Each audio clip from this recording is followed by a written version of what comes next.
City of Fairhope Planning and Zoning Commission meeting. Hopefully we can meet in person at the next meeting. We do not have the minutes today. Hunter, I'll turn it, you have an introduction. We do have a new member that if you'd be kind enough to introduce for me. Sure, and he's joining us virtually as well in the office of youth. But Jason Langley is the new water and sewer supervisor and is filling the position, the city administrator position, vacated a couple of months ago. So Jason, it comes from a long background of water, sewer, and also fire experience. So he's only been with the city for 2 weeks, so I promised I got his back tonight. Won't let y'all, attack him too hard and ask too many questions. So he's here to serve, and we're thankful to have him. All right. Thank you very much and welcome. All right. First item on the agenda is the preliminary plat for Parks. Oh, well, I can see Harry and John, but I can if you like me. Okay. Harry, you're here and can hear me? I can hear you, yes. John, the same? Okay. And I see Kevin, Art, myself, and Can you make sure John unmutes, please? okay, John, you were muted. And yeah, then, I can hear you. We have our new member. Jason? Jason, you're here? Yes, sir. Okay. All right, good deal. Moving along, we've got the preliminary plat, Parkstone subdivision. Mike, I believe this is yours. Yes, sir. This is mine. I'll share my screen and pull up the PowerPoint here.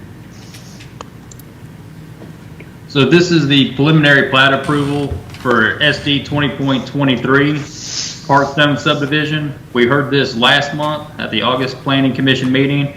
There were some comments about the green space from the Planning Commission to make it more contiguous and to bring up the percentage with the retention and detention ponds. Those adjustments have been made to the plans. So I'll be brief. This is not a public hearing. The public hearing was last month. There has been a reduction of 1 lot, so it is now a 40 lot subdivision of the East Park PUD property, still approximately 12.63 acres, and it's located on the north side of Parker Road, just east of 98, across from the public shopping center. On the screen, the aerial on the right and the zoning map on the left. Here is the new site plan as proposed. I'll draw your attention to the center of the screen where the common areas are now linked together. There was a lot 32 to the right side of lot 31. That kind of caused a disconnect between those two open spaces. They have removed that lot, turned it into green space.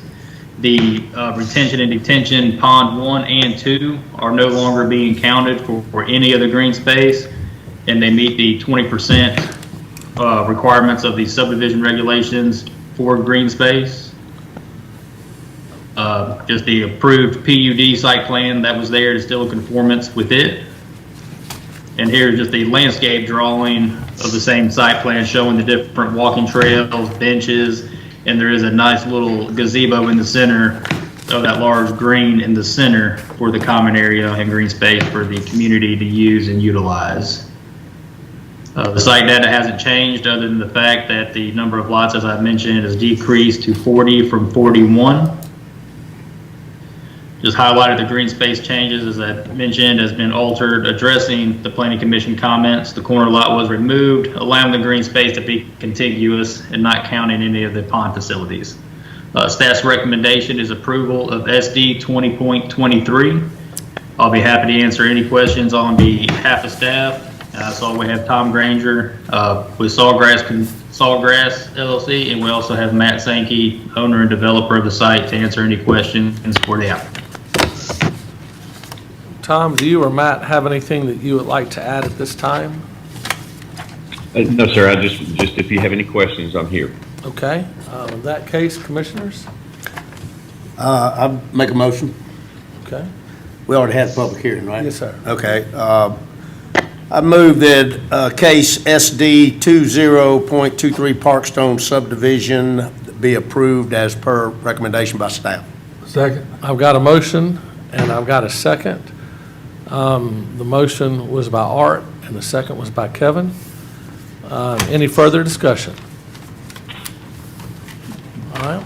And I'm just going to say all in favor, and if it's not unanimous, then I'm going to go ahead and do a roll call. If it's unanimous, I will not. All in favor, say aye. Aye. Aye. All right. Any opposed, say nay. All right. The motion passes unanimously.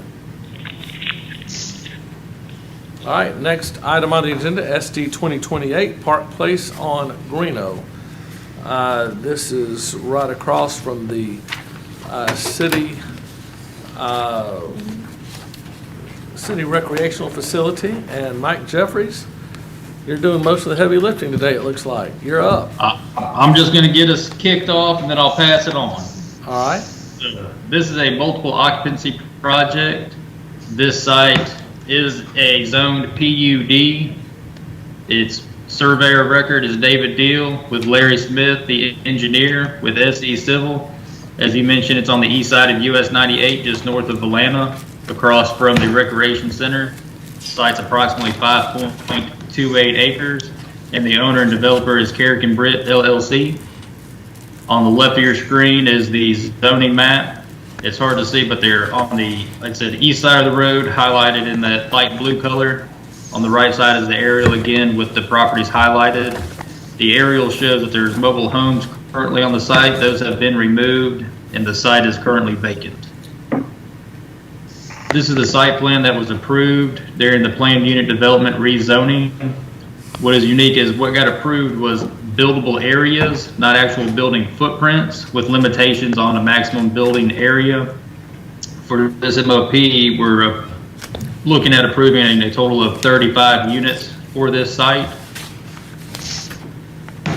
And this site has several trees on it, and we have discussed this and went back and forth with the applicant and the engineer and their landscape architect, along with Fairhope Tree Committee, the horticulturalist Paul Merchant. Several site visits and communications back and forth where several trees have been saved. And what the applicant has proposed, actually after the staff report went out, was to indict a mandatory site plan review for a few of the building pads. That's still some of the existing heritage trees that are there, to possibly be able to design the building at the time of construction to possibly save a few more trees and for the city to be able to ensure that those existing heritage trees that are to remain are going to be protected. On the screen is the site plan, and the hashed area outlined in red are the 3 building pads that will have a mandatory site plan review at time of development for that. And at time of development for any other parcel or those parcels in red, they will have to conform to the planned unit development ordinance that was approved. With that, staff recommends approval with conditions of SD 20.28 that an application for MOP final approval shall reflect the as-built conditions, any required drainage or utility easements, clearly delineate any utilities or right-of-ways that's desired for dedication to the city of Fairhope, the O&M plan and agreement, and a maintenance and guarantee agreement and maintenance bond for any utilities or right-of-ways to be dedicated to the city of Fairhope, and any other required closeout documents required for the MOP shall be furnished at the time of MOP final approval request. The second condition is just restating that mandatory site plan review is required for the building pads proposed by the applicant that was shown on the mandatory site plan review exhibit.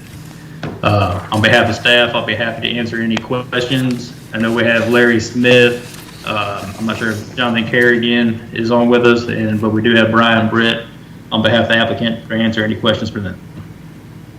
Thank you very much, Mike. Appreciate that. Would anybody like to speak on behalf of the applicant at this time? I think Mike did a great job of kind of summarizing everything. Some of y'all were on the planning commission when we first brought this through for the PUD, so you're probably pretty familiar with it. Some of y'all were not on the planning commission at the time, but for the most part, we're in conformance with the PUD. We had, like Mike said, we had to make some minor tweaks of parking and stuff like that to work around some of the heritage trees that were on the site. I think we came up with a great plan for that, and we've addressed all the comments that were provided. The only other question that I would have, I would ask the Planning Commission to entertain is along what I'm going to call the rear of our property where we back up to the Auburn extension. The landscape plan and the comments were to provide a screen hedge along that. We'd much rather plant our trees that we had originally proposed and be able to actually see the farmland behind us. There's never going to be anything else that we need to buffer a view corridor from. So if that is something that the Planning Commission would entertain, we would greatly appreciate that. But other than that, we're good with all the staff recommendations. All right, thank you, Larry. At this time, I'll go ahead and open up the public hearing. Does anybody from the public wish to speak to this item?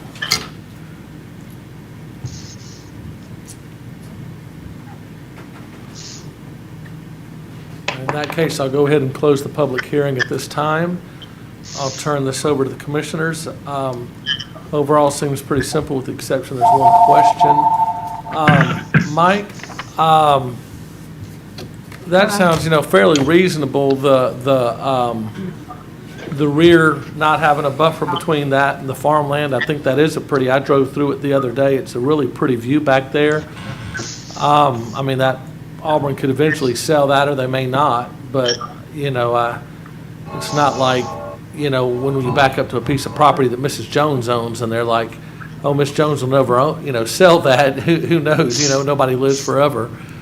But what is your thought about that back screening back there if they don't want to put a hedge to block the view of the Auburn land? What is the thought of that process?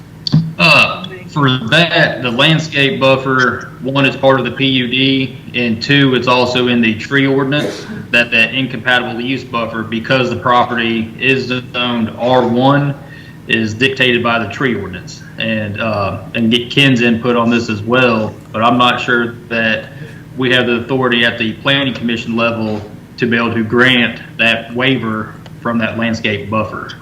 That has to go to circuit court for that to be approved. I see Ken shaking his head. He might have to go to the chiropractor tomorrow. These requirements we're seeking a waiver of flow from ordinances. Mr. Chairman, can I interject? Well, just one half second. Can you talk into the Pull microphone? your mic down, Ken. All I'm pointing out, let me make sure this is working. I'm simply pointing out that the requirements we seek a waiver from flow from ordinances, not the subdivision regulations. The commission doesn't have the authority. Okay. Mr. Chairman, we cannot hear Ken. What Ken was saying was that if that because that requirement comes out of an ordinance, that the city council does not, that the Planning and Zoning Commission does not have the right to waive that. So Can does I it- ask one more question? Yes, sir. Being state-owned property, though, is it not subject to zoning?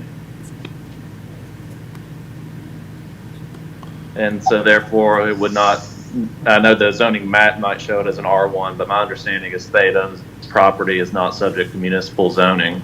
Doesn't have anything to do with it, does it? No. Well, Doesn't have that's anything to do with that's it, what Larry. requires the buffer within the landscape ordinance is the incompatible zoning. Yeah, no, that would not make a difference, Larry. Okay. All right, thank you. Okay. Thank you. Yeah, I was interject. It's not a huge deal. It was just a thought because we thought it was kind of an amenity. It's pretty back there. It's just kind of a shame to have to put up a hedge to screen off a pretty view. So we're not going to make a big fight over it. It was just kind of a thought. It would have been nicer to be able to see the pretty view. I totally agree and I understand. think what the issue is not whether or not we would think it's pretty also, but it came in an ordinance. Right. It's actually, an ordinance can only be modified by the city council, so I guess if you want to take it up with them.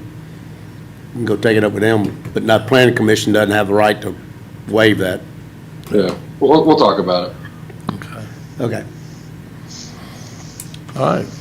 All right, commissioners? Motion, Mr. Chairman, case SD 20.28, Park Place on Greeno, I move that we approve, subject staff recommendations.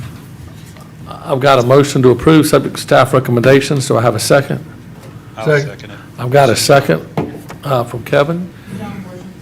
Oh, excuse me, okay, John, we got that second from you then. Any further discussion? All in favor say aye. Aye. All right, any opposed, say no. All right, motion passes unanimously. All right, next item on the agenda, SD 2039, a two-lot subdivision where Gayford dead ends into Lawrence Road. And good afternoon, Commissioners. Buford King here. I'm handling this case. And give me just a second to share my slides.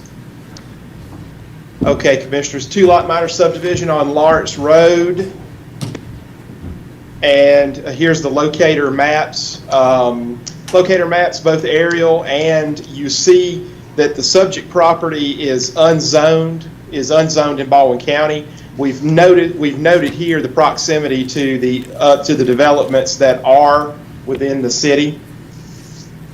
Here's a quick look at the preliminary plat. Commissioners, we can come back to this if we need to in greater detail. Commissioners, just a quick reminder that we're doing this.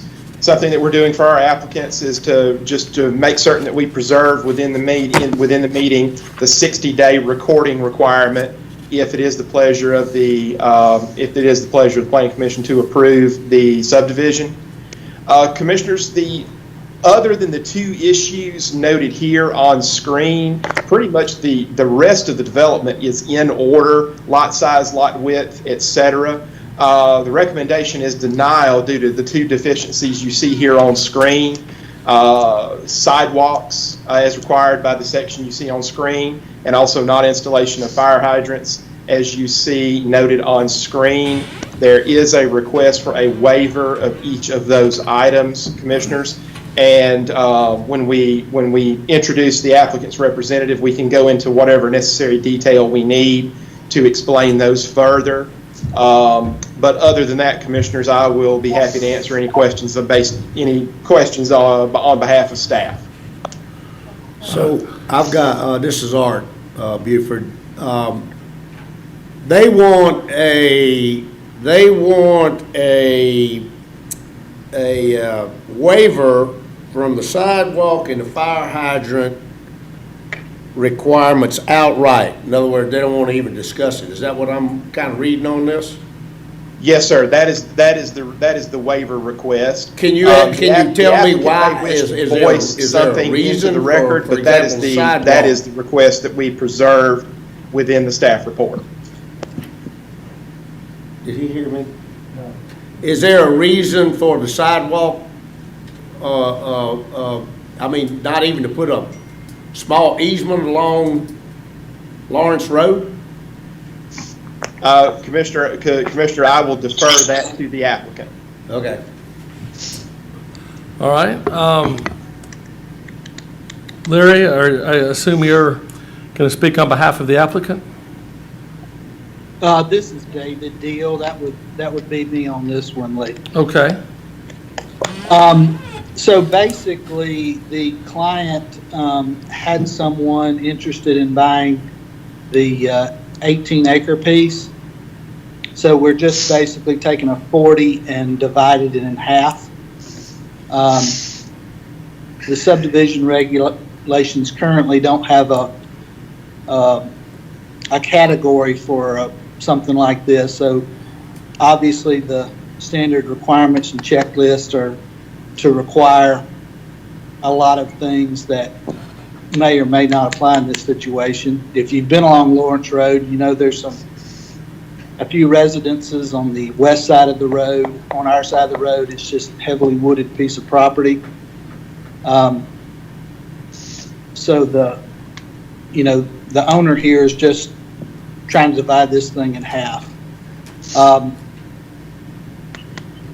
certainly if an easement would satisfy the requirement, we'd be happy to give an easement there. But as you can imagine, that much sidewalk along there is somewhat cost prohibitive with, this not actually being a development per se. Also, likewise, the fire hydrant requirement. So, yeah, ideally, we would just like to get a waiver from those requirements. But we're happy to discuss any other options the Planning Commission might come up with. All right. Thank you, David. All right, I'll go ahead and open the public hearing at this time. Does anybody from the public wish to speak to this item?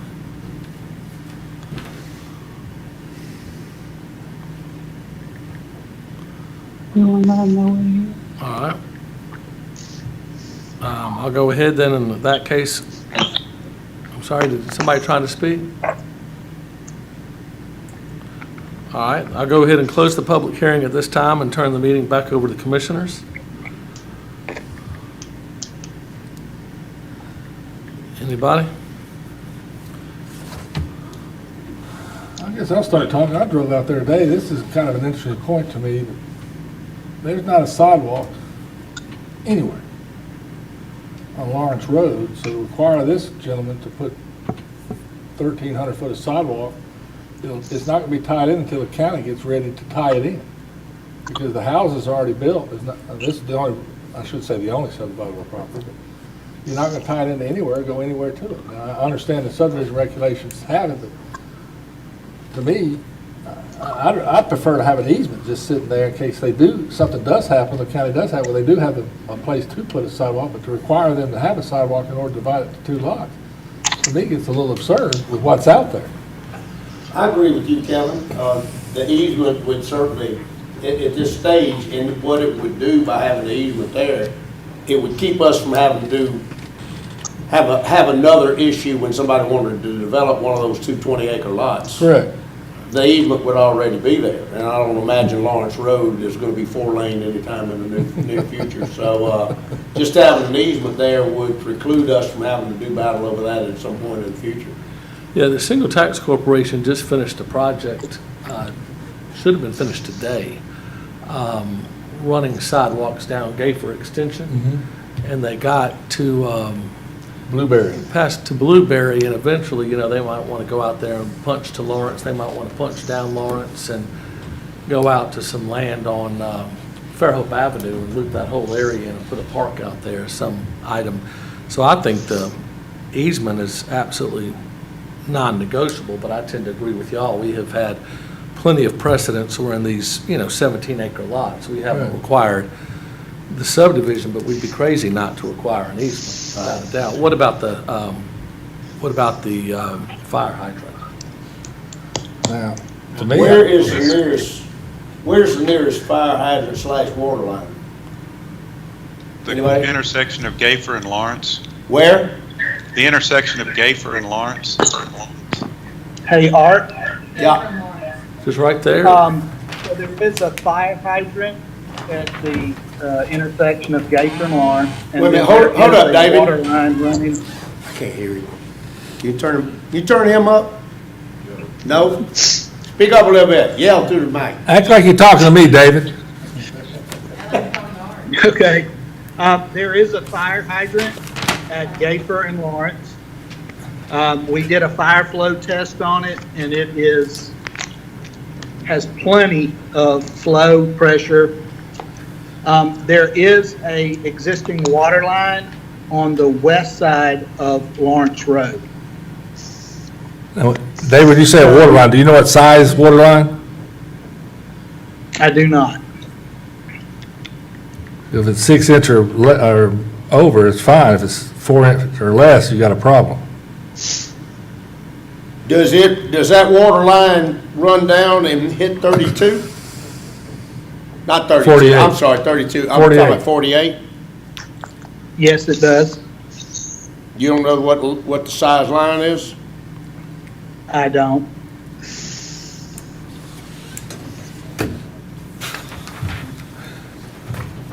Yeah.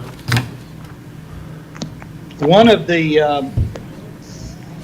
options, if the planning commission is not comfortable with the waiver, and I sent a exhibit to the planning staff. I'm not sure if they have it available, but we had looked at putting one fire hydrant pretty much at the dividing line between the two parcels. And in doing that,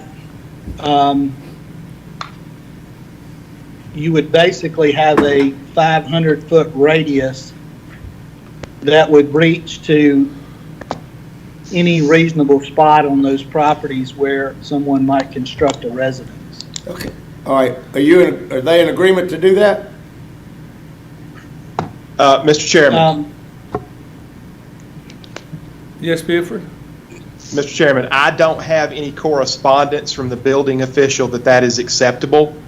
I am aware of that request to install one additional fire hydrant, but for transparency, I don't have any correspondence indicating that was acceptable to the building official. But perhaps David may have some correspondence to that effect if he can advise us here.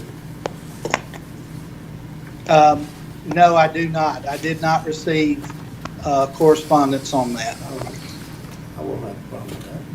You got a problem with that? No, I think we need I don't have a to problem with it, because you're within 500 feet. That's up to the other end. I'll make a motion. make sure it's subject to that being there. If the water pressure's not Okay. there, then it's Now, you not. gotta make sure it's a 6-inch line down Yeah, there. David, now, I'm gonna tell you, I'm gonna make a motion, but when I tell you that you're gonna have to put a fire hydrant there and you're gonna have a 4-inch line, you're gonna have to run a 6-inch line down there. You know that, right? Right. Okay, all right. All right, so, wait a minute.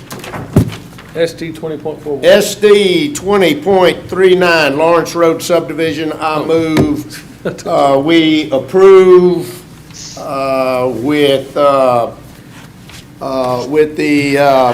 an easement on Long Lawrence Road for a sidewalk, the length of this property, and another fire hydrant at the dividing line between Lot 1 and Lot 2 on Lawrence Road. And if there's not a big enough line to accommodate the flow rate for that fire hydrant, they're gonna have to also increase the size of the line. Ken? 2 points of clarification. An easement of, say, 10 foot in width, What's normal for a sidewalk? 10 foot's a good. 10-foot easement. So you can go around a tree. Usually a sidewalk will be 5. second point of clarification, the fact that the planning commission signs off on one fire hydrant at this location doesn't prevent the building official at the time of any construction from requiring more fire hydrants. I just want that to be understood. Well, that's right. Okay. Yeah, I mean, if they go to doing something big time in one of these lots, then yeah, it may trigger some additional infrastructure requirement. Well, the point being, if you're gonna do that, you need fire protection there. This is the only way to maintain it. So if they got a complaint with that, then we're gonna have a problem. That's right. Okay, so I've got a motion to approve, subject to a 10-foot sidewalk easement running along Lawrence Road, as well as a fire hydrant put in at the west side of the road where the 2 lots come together. Do I have a second? Second. All right, any Wait, further I was just- discussion? You need to add in that if they don't have a 6-inch line, that'll have to be installed also. I think that's, does that need to be added in, Ken, or is that? That was in my motion. Okay, it is in the motion. It is in the motion, John. Mr. Chairman, or Mr. Chairman. Yes, sir. Okay, Mr. Chairman, it may be a hardship on the applicant to try to accomplish that in 60 days. If Mr. Deal is agreeable and the Planning Commission is agreeable, it may be advantageous to add to this condition of approval. They are granted a 120 days to accomplish those tasks and then record the plat. Buford, this is Emily. Technically, Agreed. one of the improvements make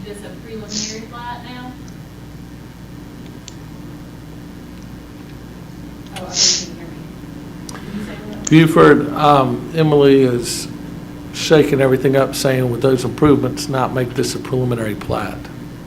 Okay, and I can't hear Emily, but thank you, Emily, if you can hear me. So just to clarify, I do not object to this being a condition of approval and not a preliminary plat.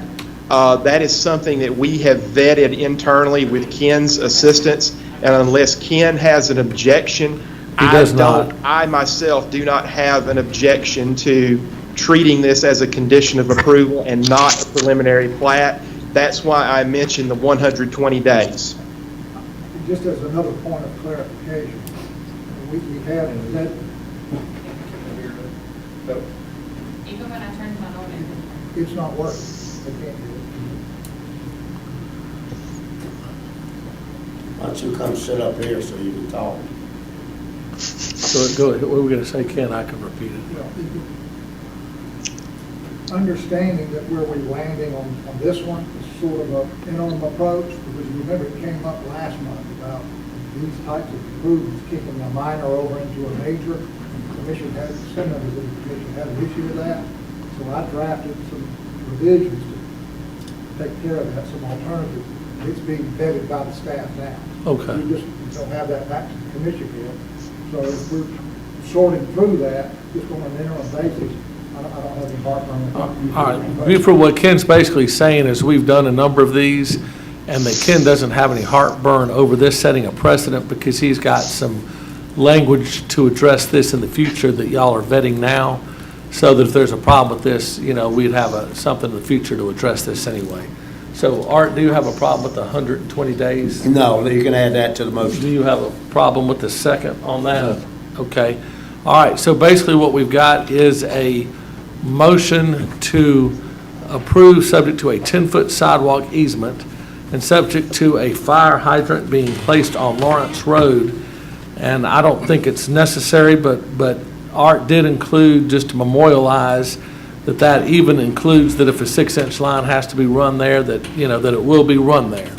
So that's just to, you know, clarify that we're not saying run it if everything's perfect and ready there. So that's the motion and the second. Is there any further discussion? If not, all in favor say aye. Aye. Any opposed, say nay. All right, motion passes unanimously. All right, next item on the agenda, SD 20.41. This is a final plat. Did I miss? Skip one, I missed SDR the fourth. 2040.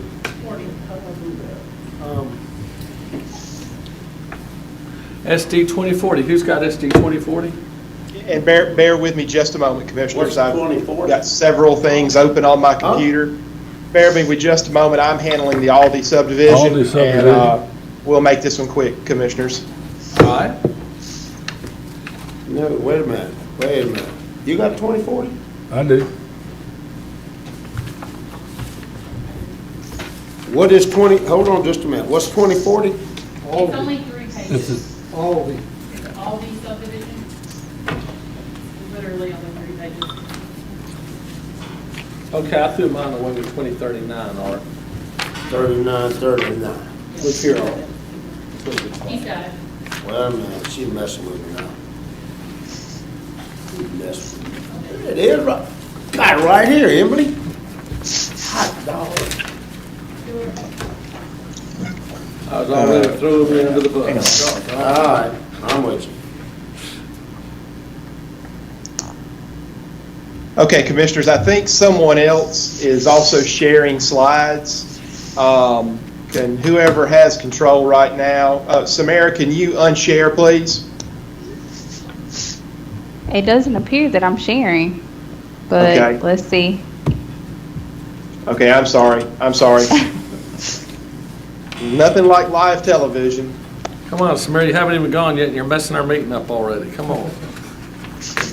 I'm sorry. Commissioners, I think it's my fault. The trying to manage too many things at one time.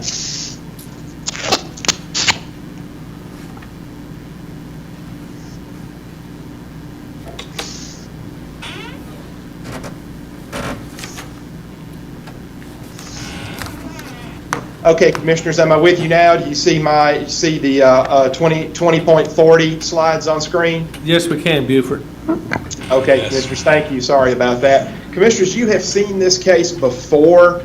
The Aldi subdivision at the intersection of County Road 48 and Highway 181. Samara presented this back in May, and unfortunately, the applicant was not able to get the plat recorded within the 60-day time period, and thus the approval expired. So the same case is back with us, Commissioners.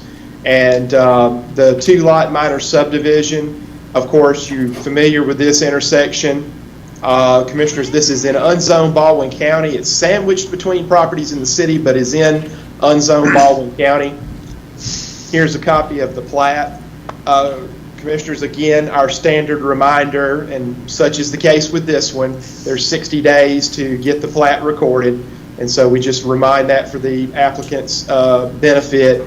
The staff recommendation is to approve one condition, and Commissioners, that condition is to memorialize an excerpt from the previous case from May of this year, and that is there's a note on the plat indicating that sidewalks shall be built at the time of development, and you see I added a screenshot from the minutes of that meeting.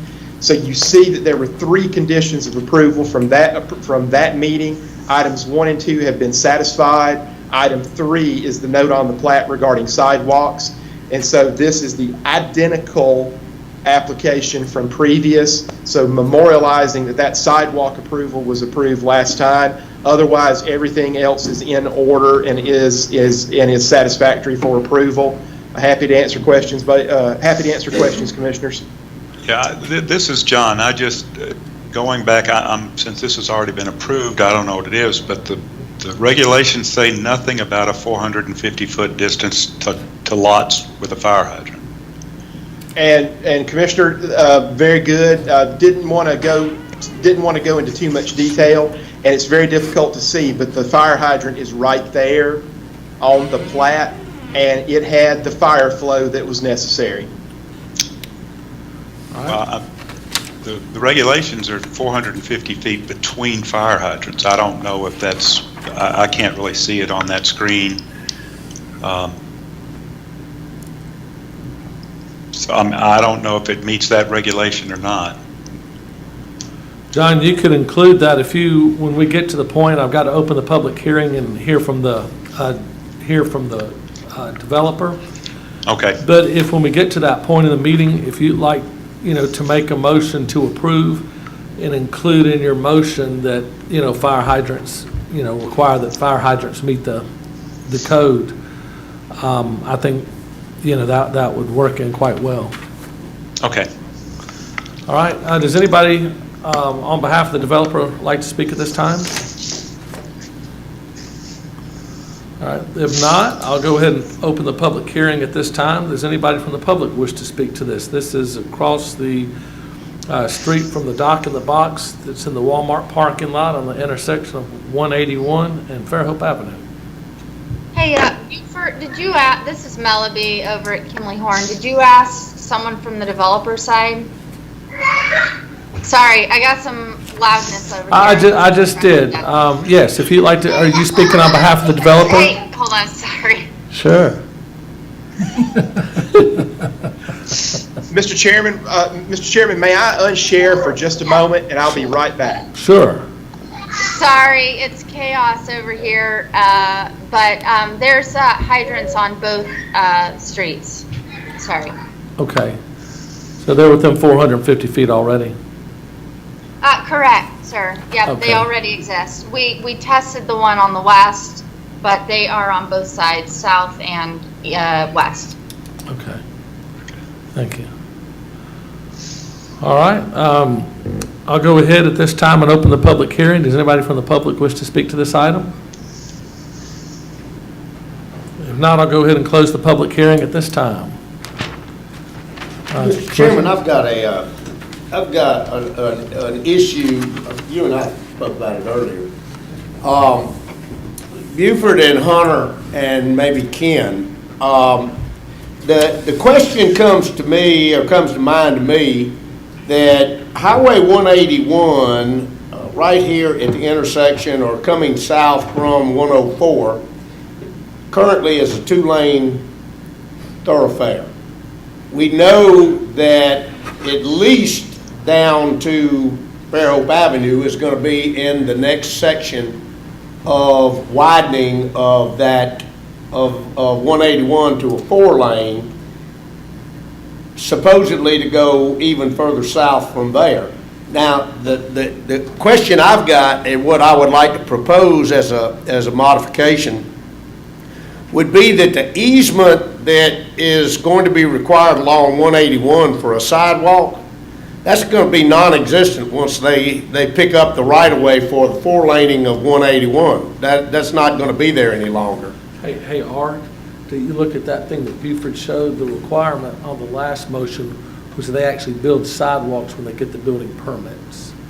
When they get the building permits. Right. I understand, but they could get a building permit before it's 4-lane, then they'd build a sidewalk only to have the sidewalk torn up when they 4-lane 181. And what I would like to recommend is that the sidewalk be constructed after 181 is 4-lane. It's coming, it's the next section. It's almost to, the cleared right-of-way currently, although they're not going to include that in this phase. The cleared right-of-way is south of 104, almost down to Gayfer Road Extension. Not quite, halfway there. So it's coming, and it just doesn't make any sense to me to have an easement or a sidewalk that's going to be torn up within the next year or two. And then we don't have any, see, the point is, then we don't have an easement. So if we could, I did. go ahead, Hunter. Yeah. 6 o'clock on the grandfather clock. You King Arthur, the grandfather clock. Yes, it is me. I've never had fanfare quite like that. That sounds like the Adams family. He's always been a John Cena fan. He wanted to enter this meeting with his own music. Right. You're right, Art, and there's steps to this, acquisitions and then plans, and this might take quite a long time before there's ever an answer here. So instead of showing an exact easement, there is 100-foot, correct me if I'm wrong on that, I can't read that writing, Buford. There is on both sides here on the corner a highway construction setback. So instead of explicitly declaring where that easement is, maybe we can handle that via some verbiage that just says shall be somewhere within that highway construction setback, so that it's a 10-foot easement, but where it sits within that 100-foot may be flexible as where. And I think Lee had a good point also when he and I were talking about 181 today, was that perhaps you guys or someone with the highway department in the county and also in the city have a conversation with the state highway department about the prospects of as they continue to expand 181. I mean, what's the chances of getting some relief out of those guys for sidewalks? And to have them include those in their construction program. I mean, it wouldn't cost them. We're talking about next to nothing. Yeah, it's nothing compared to what they're spending. Yeah, Mr. certainly Chairman. worth. Yes, sir. Mr. Chairman. Yes, sir. Mr. Chairman, there may be a built-in easy answer here, and that is anything in ALDOT's right-of-way requires an ALDOT right-of-way permit. So surely to goodness, that ALDOT right-of-way permit process will place that sidewalk where it needs to be.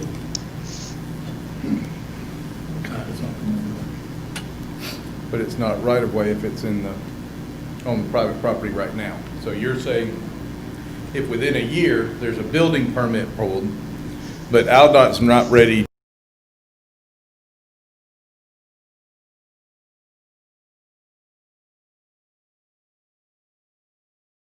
In connection with my review of the agenda items, I did talk to a fellow at ALDOT particularly about this. There is a permitting process. And, of course, ALDOT's mostly concerned about traffic and traffic safety. But he this is the pre-construction area of the southwestern region, guy I work with a lot. He advises that the state would be inclined to allow a sidewalk within its right-of-way, but there's a permitting process for that, so he couldn't guarantee it.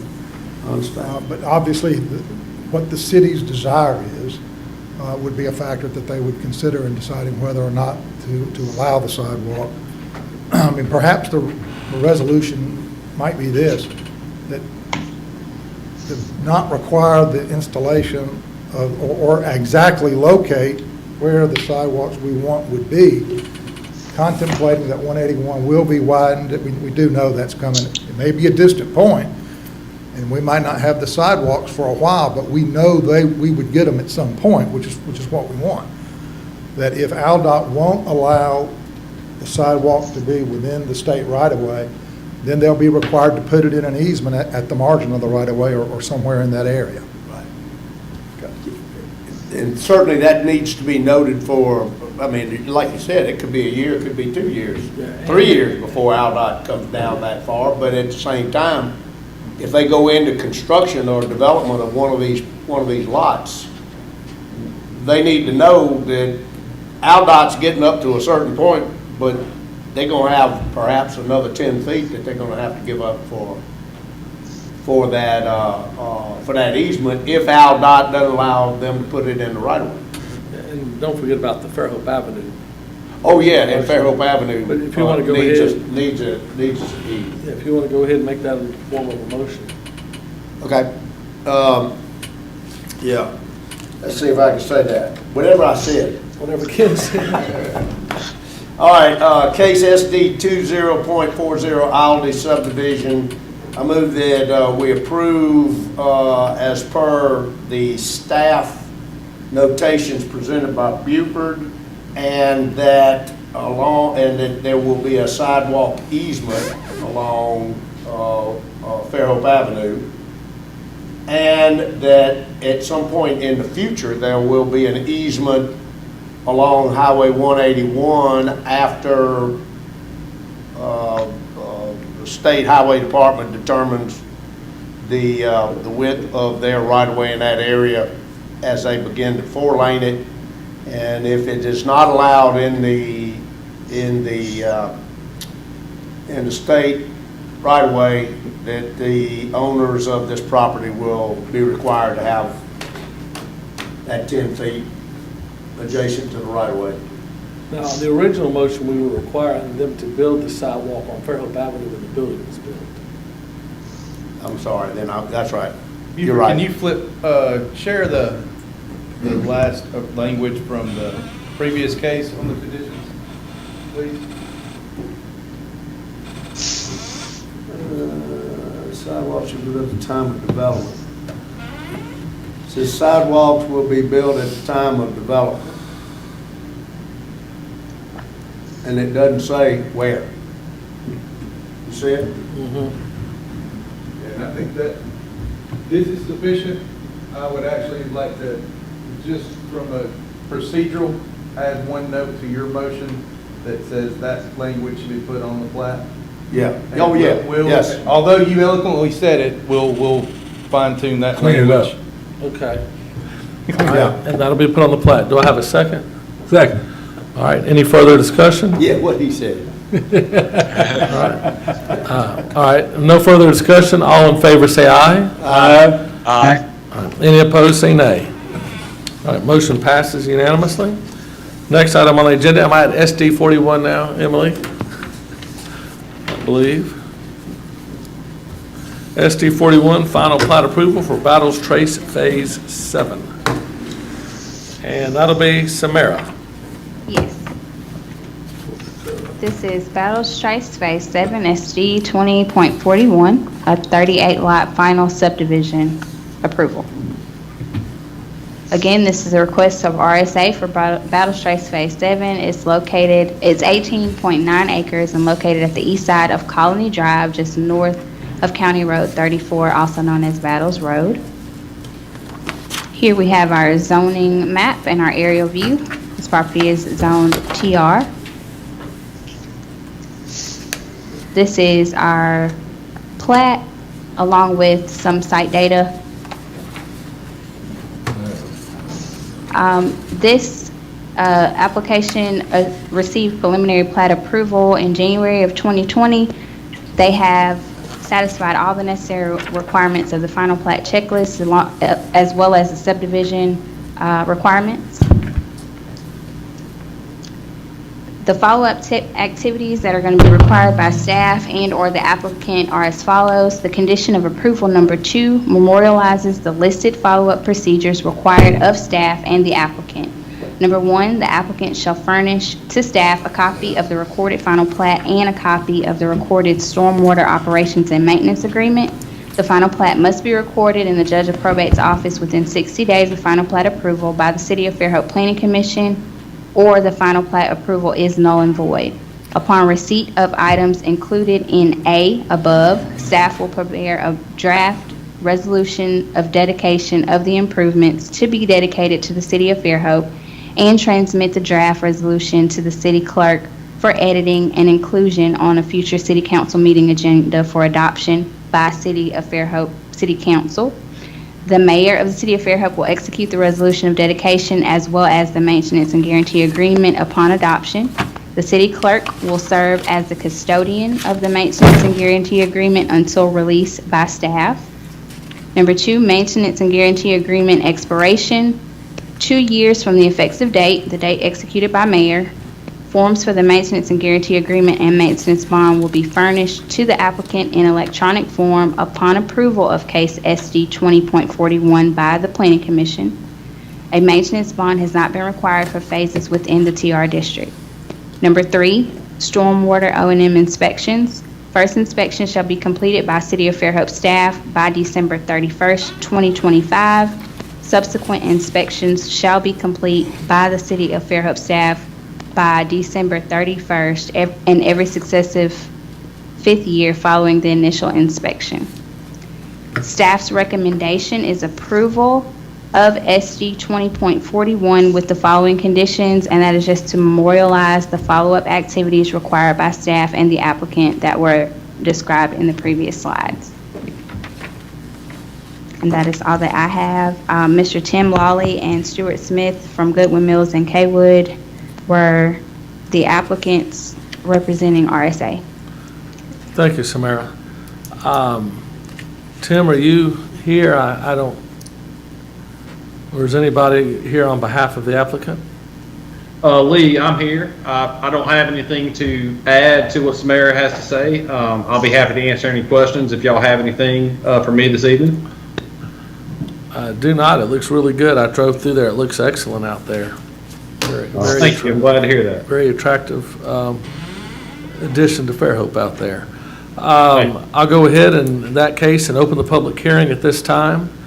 Does anybody from the public wish to speak to this item? All right, in that case, I'll go ahead and close the public hearing and turn this over to the commissioners. Go ahead, John, you got it.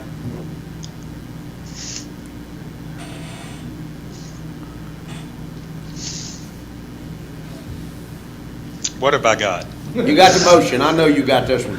Okay. Okay, I move that we recommend approval of SD 20.41 with the memorialization requirements listed by staff to be fulfilled. All right, I've got a motion to approve, subject to the memorialization items that staff listed. Do I have a second? Second. All right, any further discussion? All in favor say aye. Aye. Aye. Any opposed say nay. I abstained. Who was that abstained?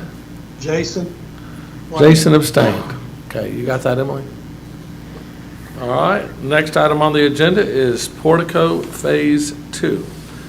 And that would be Mike Jeffries again. Yes, sir. Trying to load the screen here.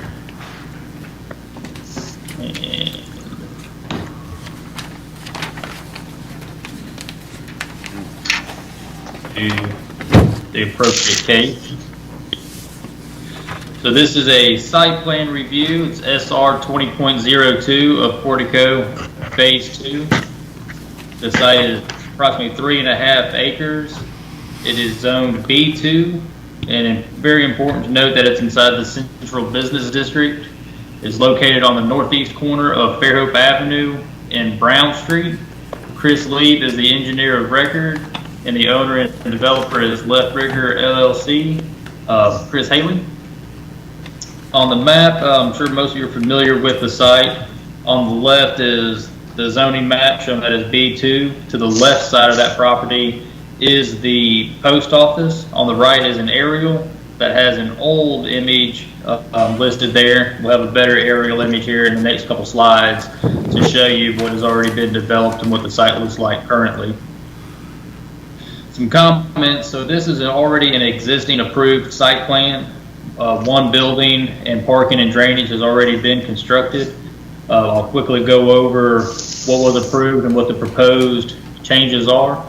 The original approved development was 7 two-story buildings that had a total of 33 residential units and 23 commercial units.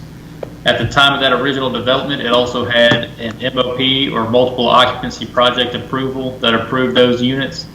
This proposed site plan does not exceed that number, therefore the MOP is still current. The proposed site plan includes 12 cottages, 4 townhomes, and 2 three-story buildings that will each have 8 flats and 2 commercial units apiece. It will be commercial on the first floor and residential on the second and third floors. That was a lot of words describing a lot of things. Broken down into square feet where it's a little easier to see the numbers, is the approved site plan had approximately 49,000 square feet of residential space and 27,700 commercial space. The proposed plan has increased the residential by about 17,000 square feet, and the commercial space has decreased approximately 4,000 square feet. Along with this application, the applicant's requesting that the site plan be approved with 6-foot sidewalks along Brown Street and Stinson Avenue. The sidewalks along Fairhope Avenue are compliant because the property is in the Central Business District. An 8-foot sidewalk is generally required. On the screen, you will see this is the original site plan. The next image will be the proposed site plan, and we can go back and forth. I know it may be a little difficult trying to see what the differences are. On the screen, the original site plan, the bottom right-hand corner is the building that is already constructed. That was the first phase of Portico that was built and complete. On the screen is the proposed site plan that we're looking at to recommend to the City Council today. Again, on the screen, you see they point out the existing building in the lower right-hand corner. Some of the changes are they're removing some parking for some proposed townhomes in the future. The cottages are located on the northwest corner of the property. Those cottages are taking place of some of that open green and the other buildings that were located there. The buildings along Fairhope Avenue are remaining primarily the same. They are moving to 3 stories, but the front facade and front look is intact with what was originally built. This is the aerial that kind of shows what is actually built on the ground. You can see the east side is constructed and the west side is still just a grassy knoll at this point in time. They show phases on the aerial. The next phase of phase 1 being what is built, and phase 2 being 3 of the cottages there. The third phase being the remainder of the cottages. Phase 4, the commercial buildings along Fairhope Avenue, and phase 5, the potential townhomes behind the completed phase 1. The amended site plan proposed does not quite meet the intent of the Central Business District and does not meet the intent of the comprehensive plan. Therefore, staff recommends denial of site plan review 20.02 Portico Phase 2. Staff is happy to answer any questions or explain anything that we can. And as I mentioned, we have, I believe, Chris Lee with us today on behalf of the engineer, and we have Chris Haley for the applicant and owner as well to answer any questions. Thank you, Mike. Hunter, do you have something to add? I do.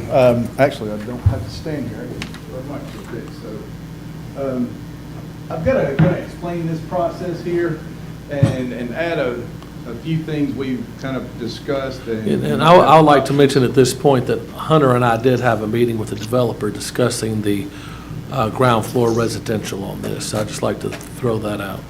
Yeah, so the applicant came in, Chris came in, it's been 5 or 6 months ago. I've only been here a few months, and we have a process. The first step is a pre-application conference. So before we accept an application, they come in. And this plan was laid out in front of us, and Mike and I both reviewed this, and really, there were some tweaks that we needed to make, but thought it was a great plan. Then as we dive deeper into our reviews, there's a few things that our zoning code and comprehensive plan kind of refers to, doesn't explicitly state. So by that, I mean, we're now in a subjective environment.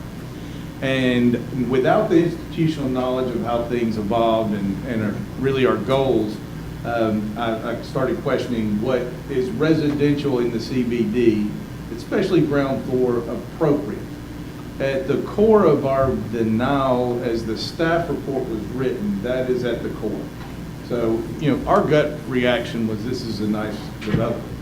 But when we have that, especially in the CBD business, elevated that to a concern where we kind of recommended now. I think there's a solution here, and I'll let the applicant kind of speak and maybe even present that idea. So with that, I'll kind of turn it over to Chris Haley or whoever he would like to speak on his behalf. Thank you, Hunter. Who would like to speak on behalf of the applicant at this time? Lee, this is Chris. I'll give a brief description. I have Louis Niquette, who's the architect in Birmingham, can give us a brief overview of kind of how we got here. But you know, the concern has been in the CBD. Do we require or strongly encourage, you know, the traditional mixed use of ground floor residential and ground floor commercial and upper floor residential? And, you know, I would argue that this site, it's 3.5 acres, but this second phase, 2.02 acres, I think it is unlike anything else in the CBD in that it's large, it's undeveloped, and it abuts a very quiet, dead-end residential street. And so we worked to revise our plan to transition from the busier Fairhope Avenue, continuing the mixed use in these next two buildings on Fairhope Avenue, but then transitioning to a single family, albeit dense, you know, sort of zero lot line style homes, 12 cottages. They're about 2,380 square feet. We thought it was a nice transition to the residential neighborhood in the back. And actually, if you read our zoning ordinance, it says just that part of the intent or the purpose in the CBD was that there are areas where we do need to transition from more commercial activity into residential activity. So I think the plan on the surface meets all those goals. And in our conversations with Lee and Hunter about what these objections were, that we, particularly along Brown Street, which is the street that separates us from the post office, that we don't want to prohibit that 20 years down the road if somebody wants to come along and convert something to commercial. That we don't want to, you know, inhibit the growth of the CBD. That's why the city chose to annex my property, is to allow the central business district to grow in this direction. And so I've agreed that will continue to be B2 zoning, underlying zoning, and I've agreed with Lee and Hunter that I would not place any restrictive covenants in the development prohibiting commercial use, and that we could label these cottages as live work environments, where if somebody wanted to use one of those in a office manner, that we would not prohibit that.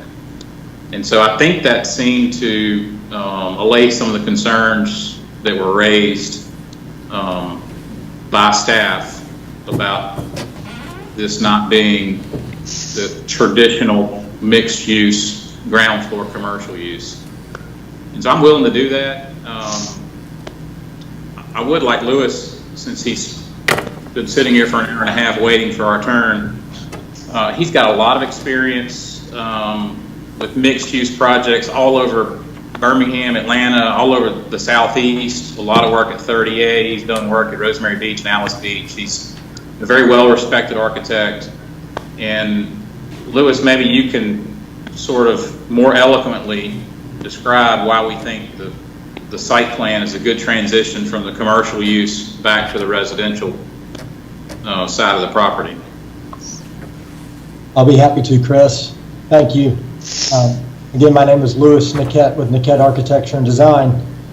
Chris covered quite a few of the points. I'm going to maybe touch lightly on a few and then hit a few that were not mentioned. As we looked at revising this part of the site plan, we really set out to take advantage of this unique 2-acre site within the CBD and set really 3 main goals. The first goal that we were setting out to accomplish was that we wanted to play our part in extending the urban grid of the CBD and the walkable experience that makes Fairhope special. So a key difference that you'll see in this plan from what existed before is we are treating all 4 sides of this block as improved streetscape with sidewalks, street trees, street parking, well-detailed curb work, crosswalks. It's appropriate when it's commercial. It's designed in a more urban way. When it's along the residential fronts, it's a little softer. And that included, so that took away some of those garage doors that were facing Stimson in the previous plan to treat Stimson important as well, because we know over time that will continue to improve. And then another unique feature is we wrap Stimson around, and where it used to just dump into the parking lot and connect back through to Fairhope Avenue, we've now proposed to improve that connection as a streetscape design as well. So as you'll look down that street from Fairhope, or if you connect to it from walking down Stimson, you have that pedestrian access way. And we're also paying a lot of attention to the buildings and how they front these streets, with porches and attractive fronts on all sides. We allow these access alleyways to provide the service from the back. The second goal, after we improve the streetscape experience, is to provide that soft transition. This block faces 2 very different type uses. On Fairhope Avenue, we have commercial use, much more active. On Stimson, we have currently single-family residential. So this site bridges that, and we are designing it to transition through that with 3-story mixed use on one end, and then it transitions to high-density single-family as you work through it, allowing those to be flexible in how they're occupied is a really dynamic, creative way to keep that central business district energy active and fluid. And we've allowed a pedestrian way, or pedestrian kind of pathway right down the middle of it that starts to allow access to this commercial, not just from Fairhope Avenue, but really invites that connection to the neighborhoods to the north as well. And then lastly, on our 3-step goals, is that we're designing this architectural character to be in keeping with what makes Fairhope beautiful and what has already been started in Portico Phase 1. And that's all about keeping the building scale appropriate to the pedestrian experience more than the automobile experience, using classic, timeless design inspiration, and keeping the materials honest, real, and in keeping with what we also see in the region and Fairhope proper. So there's the overview. Thank you very much. Chris, you have anything else you want to re-add to that, or Chris Haley? No, I don't think so. Lee Turner, I'd be glad to answer any questions that arise from the commission. Okay, I'll go ahead then and open the public hearing at this time. Oh. Take it back. This is site plan review. There's no public hearing, but I will, if anybody wishes to speak, who's listening, I'll go ahead just as a abundance of transparency. Does anybody have anything that they'd like to add to this? Okay, in that case, even though it's not a public hearing, I'll go ahead and turn this back to the commissioners. And I'd like to say that, I was one of the ones that was the most against this project at first. What my big concern was is in all the comprehensive plans, in a lot of areas, the comprehensive plan is like, the Bible. You read the Bible and one verse says, happy is he who casts his kids upon the rocks. And I don't think the overall Bible says that you should kill your children. But the comprehensive plan, you can quote a lot of stuff, but one thing that I think is inarguable in the comprehensive plan is that that everybody agrees with is downtown Fairhope makes Fairhope Fairhope. That above all else, we need to protect and promote the central business district. We need to keep the central business district a major commercial center of Fairhope. The entire reason for the multi-purpose buildings was to have residential upstairs, not so much to have residential upstairs, but to help protect the businesses downstairs, so we'd have more people eating at the restaurants, more people doing business at the retail stores, et cetera. 30. So that's the primary, was the primary reason for the multi-occupancy. At times, we've had requirements that everything in the CBD on the ground floor was required to be commercial. I don't know when that went away. I would not have approved that, and we almost brought that back. And what was my concern about this was having these 12 items. I totally agree that they make a great transition as Fairhope is today. People want to live on the ground floor. From a business perspective, if I were doing this development, I would want to do it the same way. And you've got a lot of commercial that's coming in Fairhope right now and a lot of competition for those businesses. So I totally agree that this is how it should be drawn, and it's a great plan for today. What my big concern was, what about 10 years from now? What about 30 years from now or 40 years from now? Are we hamstringing ourselves for the future if at some point in the future people want, to do something commercially on the ground floor? And like I said, Hunter and I talked to Chris Haley, and I've been in the Single Tax Corporation has sent me to Savannah, Charleston on different, not Single Tax, excuse me, City of Fairhope has sent me to Savannah and Charleston on different educational programs. I've been to Seaside and Grayton Beach, looked at those areas, Key West, and a lot of these areas, commercial and residential, mix in perfectly. So, talking to Chris, I asked the question, would you be opposed to agreeing that no subdivision regulations would be no restrictive covenants would be put down, requiring that these cottages, as they're called, be residential? Because my concern was if you've got residential restrictive covenants on that ground floor, well, what about in 30 years if downtown Fairhope is just central business district, is lot line to lot line, there's no more room for growth, and somebody wants to put a law office in one of these or wants to put an ice cream parlor or a little coffee shop or something. And that was where we got on the discussion, and I think that with Chris's agreement to do that, I don't have a problem with this project anymore because I think it meets what people want today. But in the future, if we get to where we really need more space in the central business district for businesses, that this area is not particularly locked out due to some type of legal restrictive covenant that's been put on there. So that's all I've got to say on this. My turn. Yes, sir. Okay, the thing that strikes me, go back, and I know when this was first brought, the preliminary original plan, site plan had all of these buildings around, and it was going to be office on commercial on the first floor and residential above. This was not in the central business district at the time, right? That's correct. Okay, so it was not in the central business district at the time. Now it is in the central business district, and the change then has come over here where we've got residential on, we've now got 66,000 plus square feet of residential. I guess that's the cottages and the residential above, and you got 23 and some change of square feet of commercial.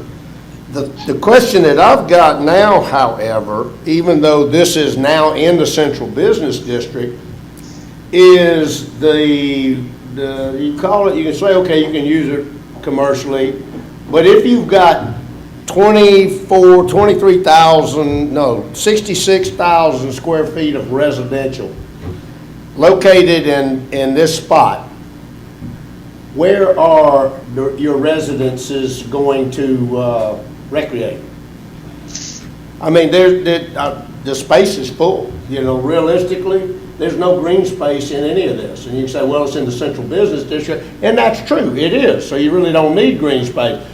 But you also had a plan, the original plan was, it was not in the central business district, and it was all basically commercial on the first floor, residential above. And this is a pretty radical change, and I don't oppose. I really don't oppose it, but I think you talk about cutting off your nose to spite your face. If you've got 12 cottage units that all become residential, let's just say there's 2 kids to the family. And you can say, oh, well, it's going to be old retired people like me. They're going to be there? Well, I don't think so. But if it's a younger family with 2 kids and you got 12, you got 24 kids. Where are those 24 kids going? They're going to go over in the post office parking lot and throw a football. So you know, that right there gives me some heartburn, and I do understand. Believe me, I understand it's in the central business district now, but it wasn't when it was originally proposed, and now this change suddenly makes, and it being in the central business district kind of adds to it. So what I would wonder is maybe, you know, you've got some, what are these, condos over here on the right side? Forest Inlaw? Huh? Townhomes. You know, maybe you got some area back there. Chris, let me ask you a question. The parking that you've got identified on this place, is everything in here needed as parking based on the requirements of the city? No, technically, Art, all I'm required to do in the CPD is to have 1 parking spot per residential unit. So I would only be required to have 32 total parking spots, and I've got 100 plus. I mean, that's been one of my differentiators from anything else in the area, is I've got an abundance of parking. I would like also to point out about when you mentioned recreation, there are private yards between these homes that are 23 by 14, I think, are the dimensions. So each house has a private side yard, and you know, there's nowhere else in CBD that has a private yard that I'm familiar with that is not typical in a dense environment. And you know, if you look to what Sandy Wise just built at the Henry Lofts, there's 21 units, 56,000 feet, roughly the same footage, and there's no yard, there's zero green space. I mean, that thing is lot line to lot line. Where's that? The Henry Flats. 106 Bancroft. On Bancroft, across from McSherry's. That's apartments, though. The brand new 3-story building that just got completed. Well, I mean, that's been the most recently built CBD mixed-use building that I can compare it to. well, I think if you move into CBD, you have to understand that, you know, that there are public parks. You've got, you know, 1 block away, you've got Stimson Park with the fitness area and the tennis courts, and then you've got, you know, the Wooden Park. About 3 blocks away, you've got the Faulkner State Frisbee course, you know, 1 block away. You know, you've got parks all over downtown. You now have the $1 million per square foot park at the Clock. Yeah, I forgot about that one. You gonna Don't be forget about showered. that park. All right, it was just, And I will, speaking of, everybody's got a subjective taste on what should be in the CBD. But one of the critiques, especially on these that are maximizing big boxes, we're losing the architectural features. People are trying to maximize, get as much space as they can out of it. So with these cottages being available for commercial in the future, it offers another option, and it doesn't do it by maximizing out every square inch. And I know that's been a concern. I think even the Planning Commission a few years ago had a study on building heights and how to kind of encourage those having roof pitches instead of just flat roofs and architectural details. So, I do. Hunter, is there any way we can show the elevations, or Mike, that we can show a visual in 3D? What? Mike, do you have those? If you don't, I think Let me see if I can pull them up. Might be away from there. Let me. They're in our packets, Chris. Yeah, they can see everything, Chris. They've got the full set. We've got the packets. In front, and I might can, if things are working well.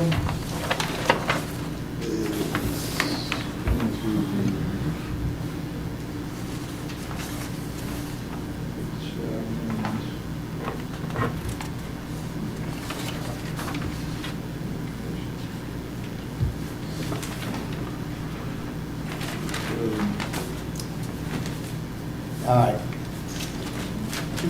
Go ahead. What are we doing? Anybody have anything else to say? Ken?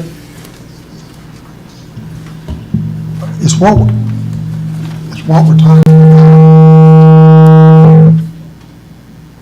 It's what we're talking about, cottages, what's indicated to be cottages along frontages of Brown and Stimson are now being proposed as mixed use.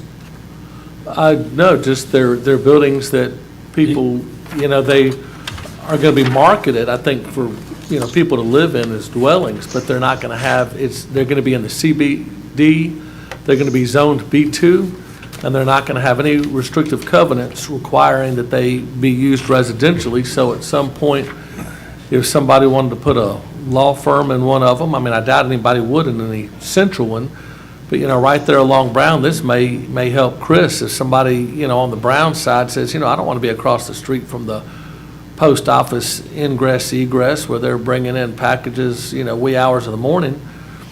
Somebody might say, heck, that building would be a great law firm. That'd be great for my CPA business or what have you. So we're just allowing them, we're just requiring that there aren't any restrictive covenants requiring that they be purely residential. I just want it to be clear that as proposed and approved, is approved, they're not being considered as mixed-use buildings. Because if they are, they have to be built to the right-of-way line in the CBD or an open space between the right-of-way line and the building. That's correct. They would not be mixed use. They could be used for one or the other, but they wouldn't be. Proposed as residential in this site. Correct. But they could be commercial, but it wouldn't be both. use. Yeah, either, it could be one or the other. All right, anybody else? If not, I'll entertain a motion. Hang on a minute. Yes, sir. He's nervous. We've talked about, from executive session, and Lee, from being involved, and who knows from talking to me. We're involved in some litigation over setbacks and such relating to the mixed-use building in the CBD right now. CBD provision is non-residential buildings, which we would consider to be a straight commercial building or a mixed-use building. It must be built to the right-of-way line, or there has to be an open public space between the right-of-way line and the building. So I'm just making sure we're consistent. And Ken, let me add a little bit of note to that, because this is it's a revision of an existing site plan that, and by the way, the Planning Commission makes a recommendation in this case to City Council. This was all discussed and the buffers between, and there's a video of it of the city attorney at the time and discussing how that buffer applied. So what we've looked at, since there's a buffer, we've looked at what was approved, and has this gotten any worse than that? So, you know, this is looking at revising a site plan and not from a blank slate. I appreciate that this is different on a lot of levels. We've already noted this is a unique site defined in the CBD. We're not talking about one building on a third of an acre lot like we have over at Hancock. We're talking about 15 or 16 buildings over nearly 40. I get that they're different. What I'm pointing out is we need to act consistently in dealing with this application, as we have in the case I'm referring to, and as we have in the past with government. All important.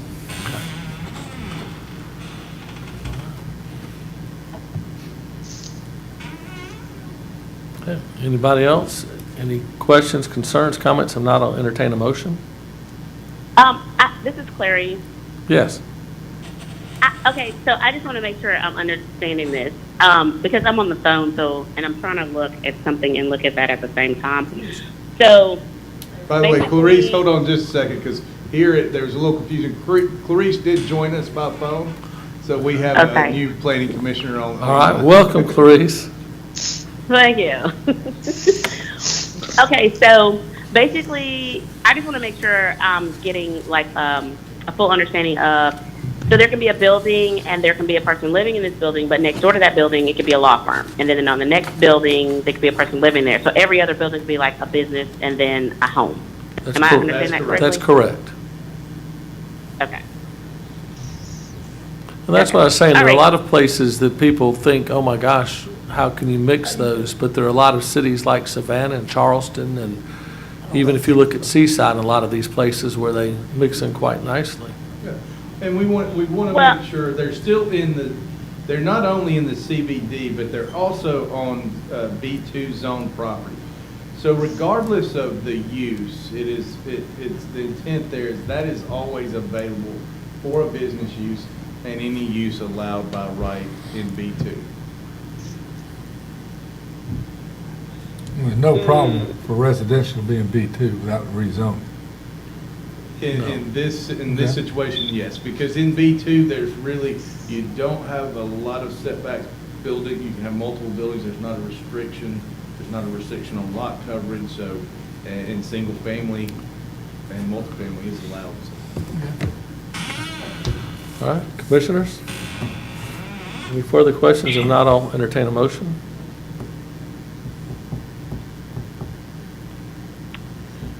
I would like to add, I've got a couple of notes. The recommendation for staff was denial. If there is a choice to approve, I've got a couple of things that we didn't note. I don't know if anybody is. Just read them. What is it? All right, well, we've got, just to clarify, because there's been some description on building height. Building height shall be no greater than 40 feet, including architectural features, parapet walls, roof equipment, screening, and the like. Sanitary service shall be agreed upon between applicant and public works director. Private sanitary services may be required, and site plan shall reflect cottages available for business, for a business use. All right, I'll make a motion. Case SR 20.02 Portico Phase 2. I move that we recommend to the city council approval and subject staff recommendations. Okay, the approval is subject to the recommendation just mentioned by Hunter. Yeah. You got that, Emily? No, I don't. Okay. Oh, you had to tighten up. The Hunter suggesting that if we did approve it, that we require that we memorialize buildings no greater than 40 feet. Okay.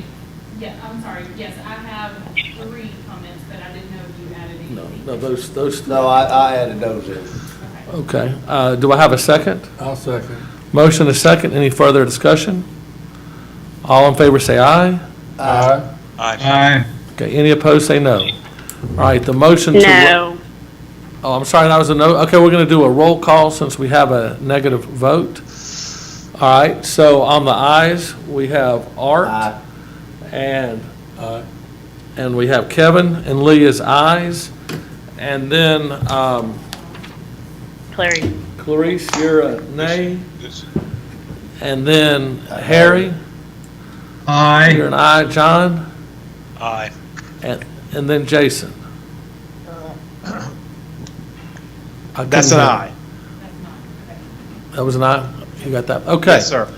All right, thank you very much. Motion passes, was that 5-1? 6-1 with Clarice, right? 6-1. All right. Moving along, old new business, we've got SD 2033 Hilltop Subdivision. Wait a minute. What happened to Laurel Brook? Laurel Brook, you skipped numbers. You skipped 2. I've got it sitting right here, excuse me. What I'm doing here. Okay, yeah, okay, I see, I lined off the wrong one. All right, SD 2043 Laurel Brook Subdivision, and this is Buford. And good afternoon again, Commissioners. Can everyone see my slides? Yes, we can. Okay, Commissioners, I'll ask that you indulge us with some time on this one. This one is a bit complicated, but it's good because it's good information, very well done, so we'll unfold it here with you.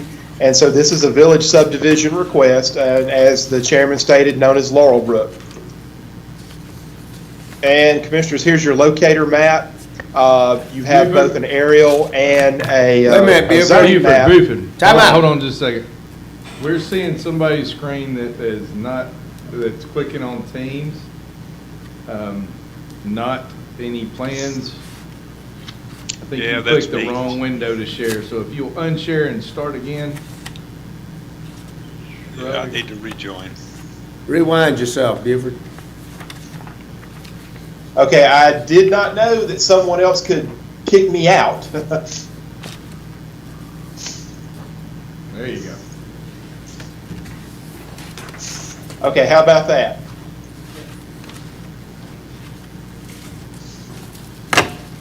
All right, Commissioners, can you see the locator maps? Yes. Yes. Okay, very good. So, aerial image on the right, your zoning map on the left. This is not in the city limits. This is on State Highway 181, about 1.25 miles south of the intersection of 181 and County Road 32, so in unzoned Baldwin County. Commissioners, this is just outside the city of Fairhope permit jurisdiction, but definitely within the ETJ, thus why we're hearing the case.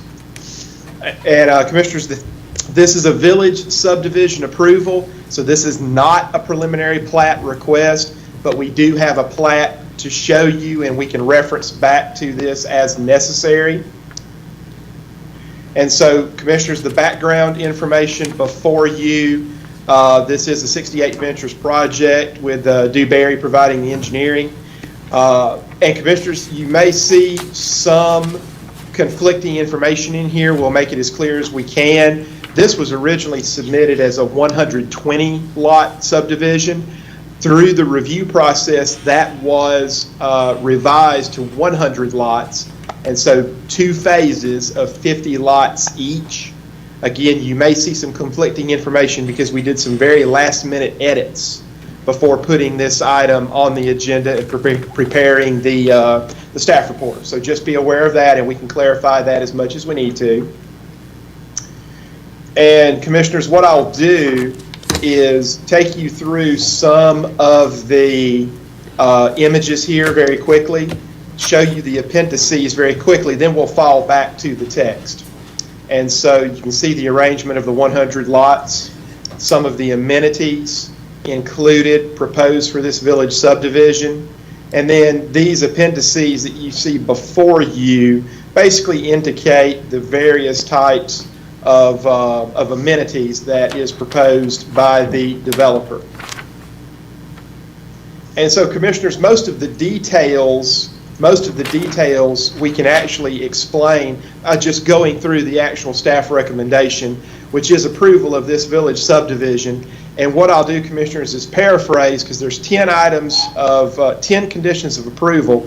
The reason for the large number of conditions of approval is to make certain that we memorialize what goes into the village subdivision site plan approval that will then be reflected in the subdivision plats that follow, should it be the pleasure of the Planning Commission to approve this village subdivision. And so you'll see in item 1, 100 single-family residential lots. You'll see the lot coverages noted on screen, the maximum building height, 30 feet. You'll notice we're mirroring some of the requirements that we see a lot in other city regulations. The 10-foot separation for accessory structures, not allowing accessory dwellings. The minimum green space set at 15%, and that's capturing what is shown in the appendices. The undisturbed space, setting that at 30%. Capturing the size of the lake, which you'll see again here in just a moment. Noting that as an amenity, it should be stocked with fish that the Baldwin County climate can support. Using the side slopes recommended by the Tree and Landscape Ordinance. Otherwise, as you see in number 5, the village subdivision shall otherwise be in substantial conformance with Appendix A, which we saw earlier. And you're going to have a catch-all phrase in a couple places, Commissioners, because a lot of times these conceptual drawings will have a statement that say need not be built. We want to make certain that that is null and void for any drawings that we're referencing in this recommendation for approval. Also memorialize, as you see in item number 6, amenities A through Q on the drawings. We'll flip through again here in just a moment, requiring that they give us fully detailed drawings of those amenities, such as the fire pits, the mail kiosks, cut sheets of the light fixtures, etc., that we get that when we get the preliminary plat. Again, the light fixtures, memorializing the requirement. The street trees and sidewalks for each phase shall be installed prior to final plat approval of each phase. Again, the need not be built. That is, should that phrase come up somewhere, it's null and void as a result of this approval. Commissioners, because of the way this unfolded, we did not have the opportunity to go through a detailed review of the tree protection and the landscape drawings with the horticulturalist. And it's understandable because of the complexity of putting this together. So what we're memorializing here is that as a prerequisite to a preliminary plat, that as you see in the provisions in item number 7, that we go through these items with the horticulturalist and or the tree committee if needed. This does fall within the police jurisdiction, so the tree ordinance is applicable. That way, as a prerequisite to preliminary plat, we go through that and make any necessary changes as needed by the horticulturalist. Also, some housekeeping, Commissioners. Coordinate the mail kiosk area reflected on appendices A, B, and C so that they are reflected on appendices D, E, F, and G. Basically a housekeeping item because you have several drawings that were amended for this application.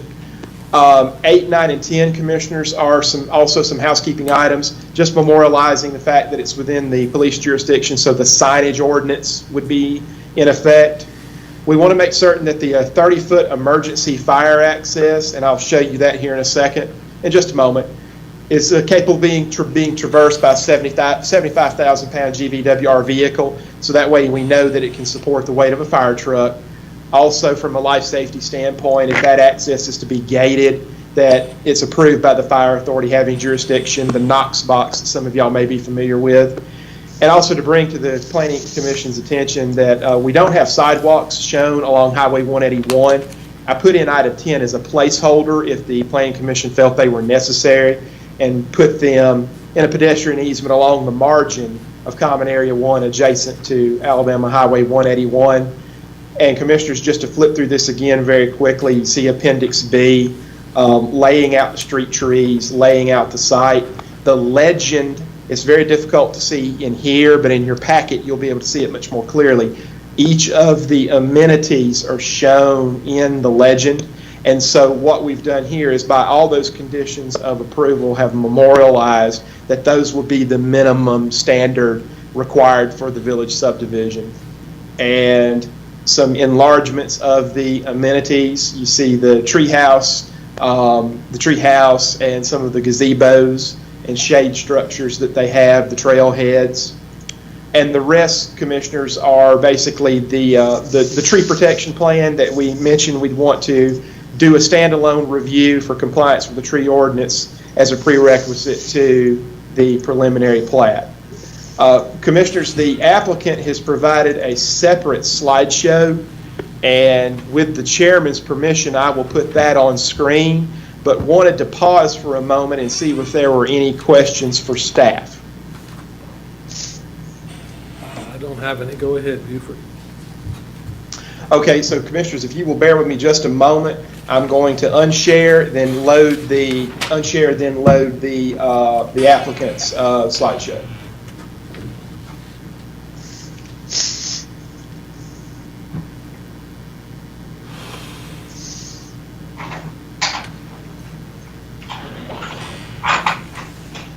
Good evening, Commissioners. This is John Navin with TerraCore, Division of 68 Development. Can everyone hear me? Yes. All right, great.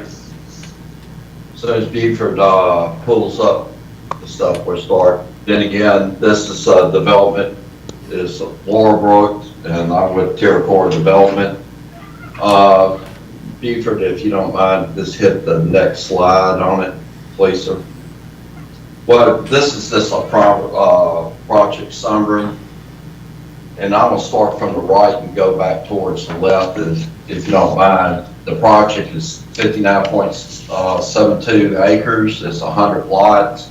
The density is going to be 1.67 units per acre. Actually, it's going to be 2 phases. That's not correct. Also, we have 33.32 acres of recreational and preserved green space on this particular plan, which is probably close to 50% of green area. And I'll touch on that a little bit later. The amenities that we are proposing, what we're trying to do is keep everything to a natural community here. We're going to build a custom tree house. There's some very significant oak trees on this piece of property, which we are planning on preserving. I know that Buford touched on that for us, the preliminary plat, but we already taken into account doing this tree survey, had a horticulturist go out there and look at it with us. So with that, we're gonna build a tree house around one of the significant oak trees. That's the play area, is basically for children to play in, along with the other features that we gonna have within the community. Lakes gonna have fountains. We're gonna build a pier with a shade structure. We're gonna have walking trails. Now the walking trails is what we're gonna do is just basically brush cut trails through the wooded area. We do have a plan on it. We're gonna try to follow the plan as much as possible, except hitting any kind of significant trees. We're gonna work around it. We're gonna actually take the mulch from the site and use the natural resource and put it back down with for our walking trail with the mulch areas.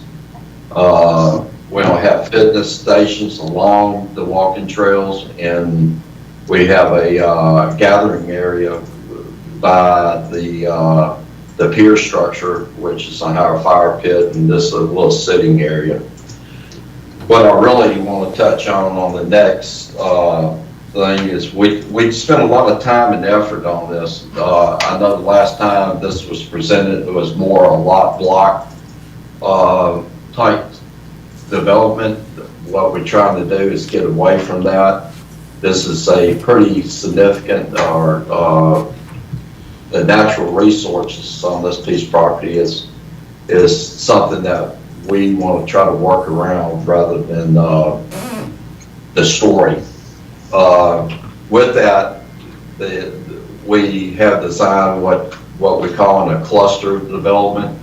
The cluster development is utilizing smaller lots. These lots are actually 60 feet wide by 140 feet, but we can, what we can do on this by right is 100 lots with a 15,000 square foot plan, which would be 100 by 150 foot lots.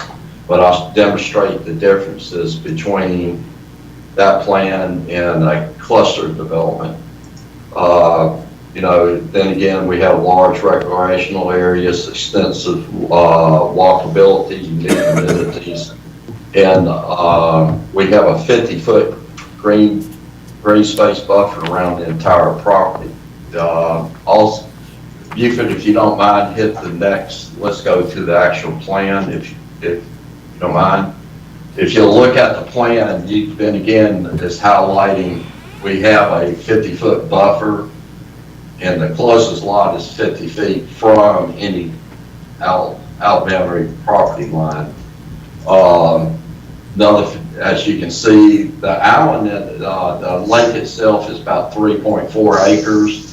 You see an island in the middle of it. The reason we're showing that is because there's a pretty significant oak tree in the middle of that lake, and our engineers have already done the grading plan to make sure we can preserve that oak tree. And if someone wants a kayak or something like that, they can go out in it. As you can see, no lots but back up really next to each other. All lots have green area behind it. Along what we also, you notice that the streets are not, block and lot tight. The geometrics on it, this is more a curved linear design where when you drive down the road, you just don't see big long lots with cars parked in front of it. That's the beauty of a curved and linear type street. Also, you can see that along the streets we have green belts that breaks up the lots rather than have this lot after lot. There's a lot of natural features along the streetscape itself. Buford, if you don't mind, I want to click to the next sheet and then come back. This demonstrates what we're demonstrating here is a typical 100 by 150 foot lot design that would fit the regulation.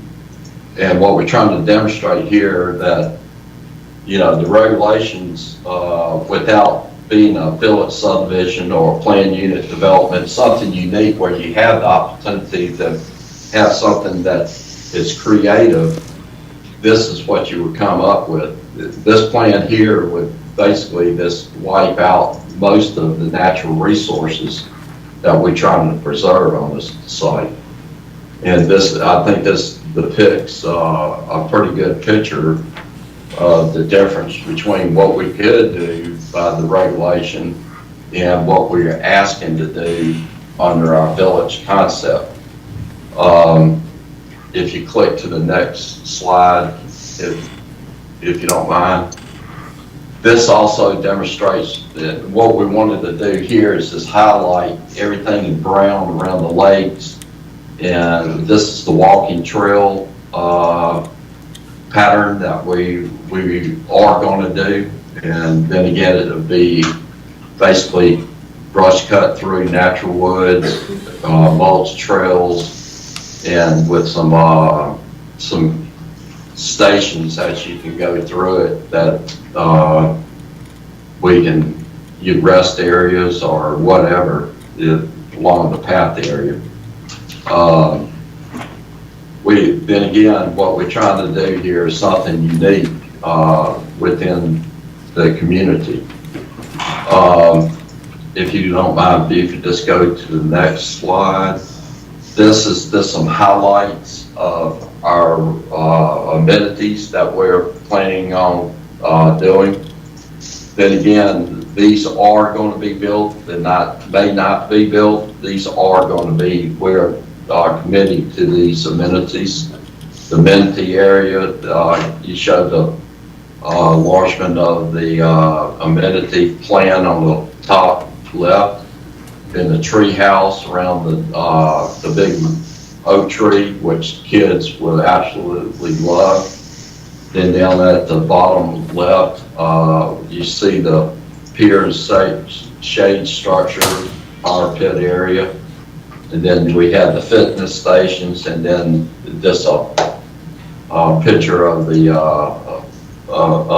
typical trailhead. If you don't mind, just go all the way back to the actual plan itself, the next sheet over. Yeah, that one. Next one, please. I'm sorry. Next one. Yeah, that's one. Great. And then again, this is, we feel like we put all the creativity we possibly can to abide by any kind of village plan community that you would have if it was in the city of Fairhope, in downtown. But this, to us, this is a unique development that the cluster development is a unique development that shows that density, small lots can work in a cluster type development and preserve all the natural resources. And basically that's it. If you have any questions, I'll be happy to answer. Thank you, John. Are there any questions for the developer at this time? All right, in that case, I will go ahead and open the public hearing at this time. Does anybody from the public wish to speak to this item? If not, I'll go ahead and close the public hearing and turn this over to the commissioners. I've got just a couple questions. One question, Beaufort, I noticed we don't have any connection on the back of the property. Is that because it backs up to the dirt pit back there and there's an assumption that dirt pit wouldn't be developed? And so, commissioners, if you'll notice, I put the plat back on screen, and so the connection is actually to the north, the property to the north. It would probably be out of line for me to comment about the future operations of the dirt pit, but as you can see, they have furnished the future connectivity. And another question I have, did I hear you say this is proposed to be gated? Because I didn't think our subdivision regulations allowed for a gated community. No, sir. No, sir. Let me clarify. And let me switch to a different page here. What we were addressing there, Chairman and Commissioners, is this. If you can follow my cursor, I know there's a slight delay. If you can follow my pointer, that is not gated. As if the applicant should wish to gate the alternative emergency entrance, that it has a Knox box or a similar appropriate fire apparatus access. Okay, perfect. John, this looks very creative and good to me. I was wondering if you talked to the Childresses and found out any possibility of that back. Is that planned on being reclaimed at some point, the dirt pit, or? Well, they came to the public meeting and they had some interest in it, but as far as the dirt pit, they never mentioned anything about reclaiming the dirt pit and trying to develop it. Okay. That was never mentioned. Okay. Anybody else have any questions? And Mr. Chairman, I don't think we need to go into it ad nauseum. I think I put the density analysis and how this works. Oh yeah, please don't. Put that in great detail in the staff report. We're going to run over to McSherry's in a few minutes. If you go through the density, if I talk about sidewalks, you talk about density, we're going to run to McSherry's for 30 minutes and then come back when you're done. We read your report on density. Chairman, Commissioners, it's great. Okay, that's good enough. I love Beaufort. Anybody else have any questions or concerns? If not, I'll entertain a motion. I'd like to make a motion, we approve SD 20.43 with staff recommendations. I've got a motion from Kevin Boone to approve. Do I have a second? Second. Second from Art. Any further discussion? All in favor, say aye. Aye. Aye. Any opposed, say nay. All right, item is approved unanimously. Next item on the agenda is public hearing to consider the request of the City of Fairhope zoning for dimension standards to the zoning ordinance for bay front lots and accessory structures. And Joe, I'm not sure how to do this. Get it right, okay, that's not gonna mess anything up? All right, now after all that, let's talk zoning code. We'll keep it as simple as possible.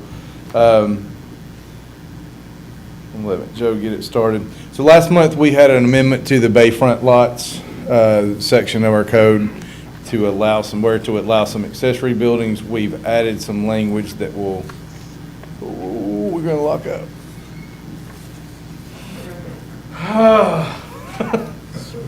Take a few minutes, shall we do the old business of the extension?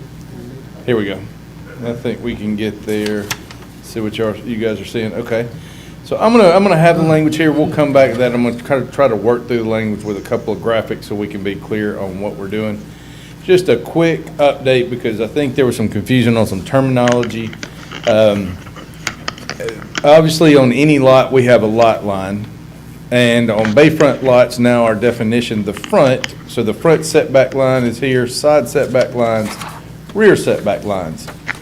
That creates yards. That's the reason for setbacks. It's not about the buildings most of the time unless you have a build-to line. Setbacks create yards. So on bayfront lots of Mobile Bay, we have a front yard, 2 side yards in a typical lot, and a rear yard. Allowable in traditional zoning, in our traditional zoning code, there's a principal building area that we refer to where your primary building can be, and then in the rear yard, accessory buildings. So I'm going to kind of go through the language, what we're doing here in the intent, because there was some confusion here. We say accessory structures may be located in front of principal structure. So that's okay. Putting it located to the front, to the Mobile Bay side is okay. Locating it to the side of the principal structure, as this, is okay. That's not in standard zoning code, but it's okay on bayfront lots. Locating, it says accessory structures may be located in front or side of principal structure on waterfront lots, but may not be located within the required front yard. So the front yard on the bay side, it can't be in that first, whether that's 30 feet, 35 feet, whatever from between the water and the front setback line. Same with the side. May not be located in the required side yard. Now, I think Ryan Baker brought up a good point last night. The way we had it written kind of restricted what all other places have access to. So where accessory buildings on residential lots in the rear yard can be built up to 5 feet from the property line. So regardless of the setback, they can go 5 feet. So as you see here, this is okay, this location. And then the last section, what we put there is structures built over submerged state lands are exempted from the front and side yard setback requirements for accessory structures on waterfront lots. So anything over the water, we don't permit. Eric, kind of, our building official looks at electrical, but not really, we just don't look at those structures. That's not our jurisdiction. You're basically talking about piers and bathhouses, Yes. boat lift. Yeah, those kind of Do things. do we have anywhere in there what denotes the lateral line, extension line of the landward side lot line? No. And even Well, that's really got to be a horrible scenario. Yeah, well, and it's, because of that, it's not our jurisdiction. And that is a big can of worms. There is something out there because, and the reason we put this in here in the zoning code, which has usually been handled by the building code, there are quite a few situations along the the bay where land is eroded, and deeds from 80 years ago might show the land, the whole front yard in the water. So they don't have anything allowable there, so. Let me give you the one here that really is gonna cause, it's already caused a lot of problems, and there's some issues. Corps of Engineers has determined that the lateral lines of your lot do not come necessarily off of an extension of your on-land lines. It is determined by, contrary to the way it's been for 200 years on Mobile Bay, it comes off of a perpendicular line from the shoreline. Now, let me tell you what you're showing right here is potentially in conflict with the rulings of the Corps of Engineers that accessory building that you've got shown right there is across the property line. If the bayfront is this way, But your that's- line comes off like this. That's an example. We're exempting, the point here is not where it's located. Well, don't represent horizontal. that I can't get graphics perfect. I can't get every scenario, Move it over, so so only it's whatever. point here is it's over water. That's what we're trying to show. Yeah, yeah. It's exempt from us, then you gotta deal with the Corps of Engineers, ADM, And then you gotta deal whoever. with your dadgum neighbor too, Right, who so ends up building their wharf over on what is just don't bring it to the historically Department of Planning at Well, that the would be city of between the Fairhope. Corps of Engineers and whoever when they determine what the line is. Yeah. I'm sorry, what? That would be between the neighbor and the Corps on what the Corps determines what the line is. It's got nothing to Yeah, do with the city of but Fairhope. I know, and I can tell you from firsthand experience that what the Corps says and what the neighbor does is direct conflict from the way it has always historically been drawn on. Again, ain't got nothing They to do with changed Fairhope. it after 200 years. Ain't got what nothing to they do with did. Fairhope because That's it's not exempt our from fight. our. Yeah, but we're not worried about over the water, I so let's keep. understand, I'm let's just keep trying going. to tell you, don't represent anything close to the lot line, leave that thing. Okay, yeah, Gotcha. we got it. Yeah, and when that graphic's not going in zoning code, that's just to try to help move the conversation along. Is this the information that you're wanting to have in there? 5, A, Somewhere- B, and C. Somewhere in here, I didn't see it, I might have missed it, that the state in writing that the front is the bayside. That is already included. Y'all made that amendment a year or so Okay, ago. It's already there. It's in the definitions of the zoning code. Good, thank you. Yep.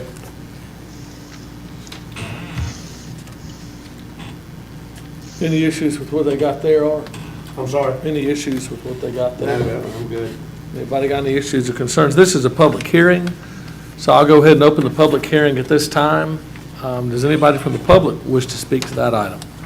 This item? In that case, I'll go ahead and close the public hearing at this time. Motion, Turn this over to Mr. commissioners. Zoning text amendment at 20.04, this is a recommendation to the city council? That we recommend the city council that we approve. I've got a motion to approve. Do I have a second? Second. All right, I've got a motion and a second. Any further discussion? All in favor say aye. Aye. Kevin Kevin. Boone. Kevin. City Council. All right, any, all in favor say aye. Aye. Any opposed say nay. All right, motion passes unanimously. All right, under old business, SD 2033 Hilltop Subdivision Phase 1, requesting a 120-day extension of final plat approval. And, Mr. Chairman, the issue here is that the applicant requested this extension. They're trying to go through the final plat process through the county because that particular subdivision is in the ETJ. And so thus they requested that extension. There's some challenges right now because of COVID and having to mail documents in and out to various agencies. And so that's, under the circumstances, that's a reasonable request. Which one is this? Can you remind me where this is? And Commissioners, this is on South Section Street, probably, oh goodness, 1,000 feet south of the intersection with Twin Beach Road on the west side of Section Street. A little covered bridge. Yeah, I thought that one came to us and got the final approval It already. did, they're asking for an extension because they're waiting to get the approval and comments from Baldwin County. Oh, okay, because I was like deja vu all over again. That's what I thought it was, and I thought we had approved it. So I was like, wait a minute. Yes, sir, Commissioners. They Because I can't remember record the complimenting how plat nice the until they bridge get county looked. approval. All right, any commissioners have any issues with this? Do we need a motion for that? If not, I'll accept a motion. I moved that we approve 120-day extension. Art Dice made a Second. recommendation, seconded by Kevin Boone. Any further? All in favor say aye. Aye. Any opposed say nay. All right, do I have a motion to adjourn? So moved. All in favor say aye. Second. I'm not even asking any opposition to that. Thank y'all very much. Great meeting. Thank you.